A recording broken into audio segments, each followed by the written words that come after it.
علماء شیخ کہتے ہیں کہ اس میں عدل جو کرنا ہے 3 چیزوں میں ہے شیخ، ایک خرچے میں اور ایک رہائش میں اور ایک رات ہر ایک کے پاس گزارنے میں۔ آپ صلی اللہ علیہ وسلم نے تمام ازواج مطہرات کو ان تینوں چیزوں کے ساتھ عدل کر کے دکھایا، تو کمی کہاں رہی؟ کس چیز میں اعتراض ہے کہ ایک خاتون معزز مکرمہ خاتون کا آپ سے سہارا بنے، اور مزید آپ نے اپنی ساتھیوں کو ایک پیغام دیا کہ ایک ایک خاتون مسلمانوں کی جو معاشرے میں ہے اس کی ایک اہمیت ہے اور اس کا کوئی نہ کوئی سہارا بننا چاہیے، نہیں آپ نے اپنے عمل سے کر کے دکھایا، تو ساری شرائط پوری تھی، عدل اسی کو عدل ہو چاہیے نا۔ اعتراض تب بنتا نعوذ باللہ جب اتنی بڑی تعداد، جیسے میں سوال میں رکھا تھا تو کہ کیسے آپ کر سکے، یہ سوچیے نا کہ یہ آپ صلی اللہ علیہ وسلم کی کمال شخصیت دیکھیے شیخ،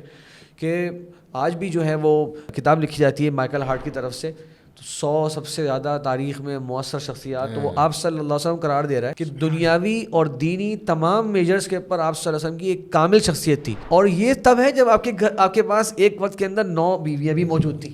بے شک، کیسے آپ صلی اللہ علیہ وسلم اس کے باوجود اتنی زیادہ پروڈکٹیوٹی تھی، مطلب آج کے زمانے میں شیخ کسی کے گھر کوئی 2